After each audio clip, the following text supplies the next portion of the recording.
به نام خدا. سلام بر شما همراهان عزیز کانال تحلیلی شهر خورشید. اجازه بدید پیش از آغاز تحلیل از همه عزیزان و دوستان گرامی که در روزهای گذشته از ویدیوها حمایت کردند و کامنت گذاشتن حسابی تشکر کنم. باید عرض کنم که ارزش حمایت‌های شما عزیزان برای من خیلی بالاست. خب، بریم سراغ تحلیل امروز. در این تحلیل می‌خوایم یکی از نقشه‌های پیچیده و البته خطرناک آمریکا و متحدانش در محور غرب رو در سوریه بررسی کنیم و به تحولات منطقه‌ای مربوط به اون بپردازیم.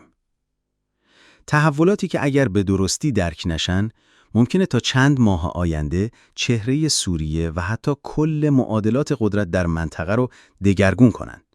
برای درک بهتر ماجرا کافیه به این خبر ساده دقت کنید. ترکیه قرار یک پایگاه دریایی در سواحل سوریه ایجاد کنه. در ظاهر شاید این خبر از یک توسعه نظامی معمولی صحبت میکنه.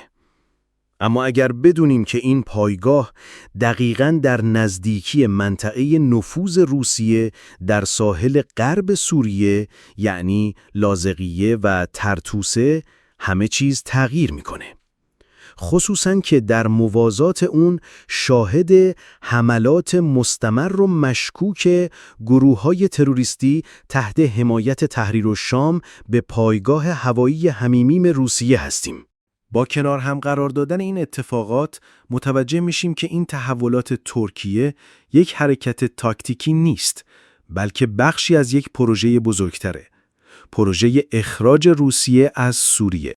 پیش از این بارها خدمت شما عزیزان در تحلیل‌های گذشته عرض کردم ایالات متحده و ناتو سالهاست که از ترکیه به عنوان یک نیروی نیابتی مهار کننده استفاده می‌کنند.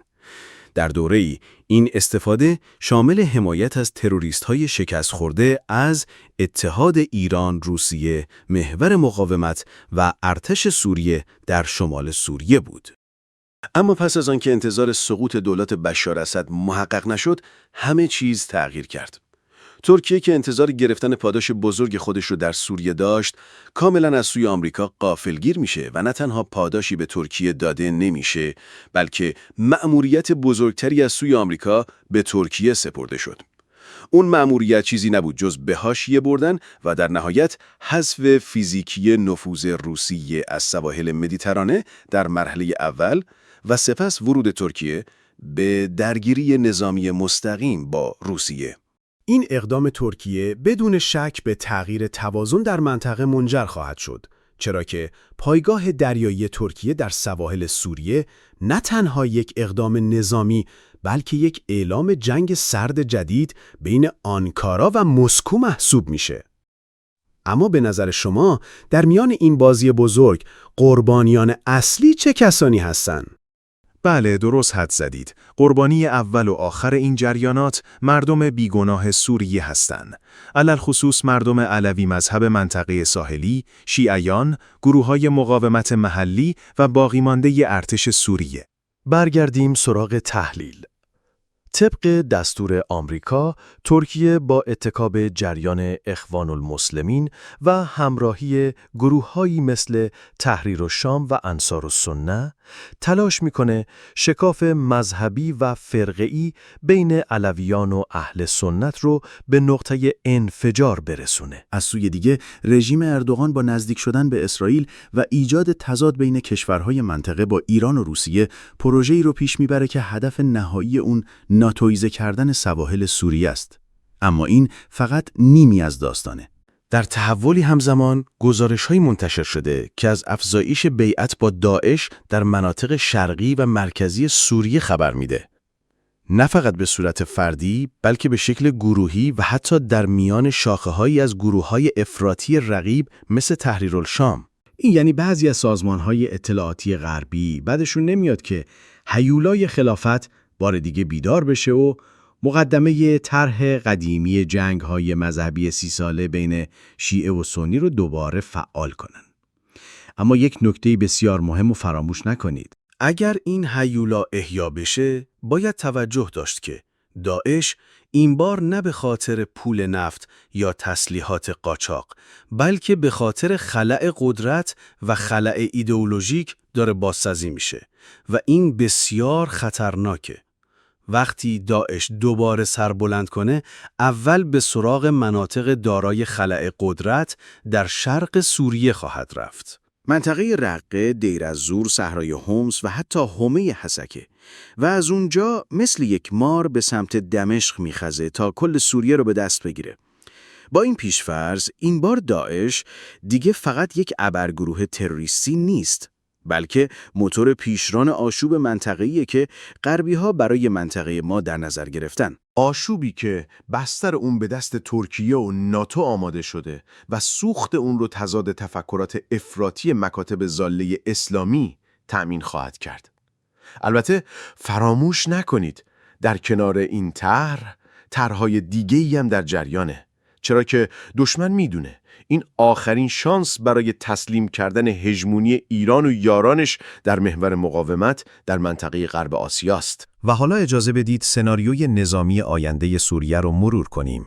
تصویری واضح‌تر از آنچه در میدان خواهد گذشت. سناریوی اول، تقابل نیابتی ترکیه و روسیه در سواحل سوریه. با آغاز فرایند تشدید اختلافات و ساخت پایگاه نظامی ترکیه، خطوط تماس جدیدی بین نیروهای علوی، نیروهای مقاومت محلی و تروریست‌های سوریه تحت حمایت ارتش ترکیه و گروه‌های شبه نظامی تحت حمایت آمریکا و دیگران ایجاد میشه. بعد از اون شاهد این خواهیم بود که درگیری‌های موضعی آغاز میشن و به سرعت تمام نیمه شمالی و غربی سوریه رو در بر میگیرند. سناریوی دوم، ظهور جبهه متحد داعش. با ضعف ساختاری و ایدئولوژیک در گروه‌هایی مثل تحریرالشام، داعش فرصت رو غنیمت شمرده و نیرو جذب میکنه. اگر داعش بتونه تنها چند عملیات بزرگ در شرق سوریه اجرا کنه، فضای روانی جدیدی در کل منطقه ایجاد میشه. مردم محلی از ترس، دولت‌ها از اضطراب و گروه‌های دیگه از ناامیدی به سمت داعش متمایل میشن. در ادامه طی چند ماه، سوریه کانون درگیری و جنگ داخلی خواهد شد. در نهایت سناریوی واقعی تر، تقسیم عملی سوریه به 4 بخش قدرت. 1.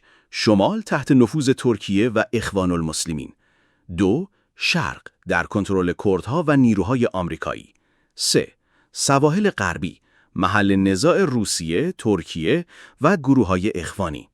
4. مرکز سوریه در آتش داعش و گروههای فرقه‌ای.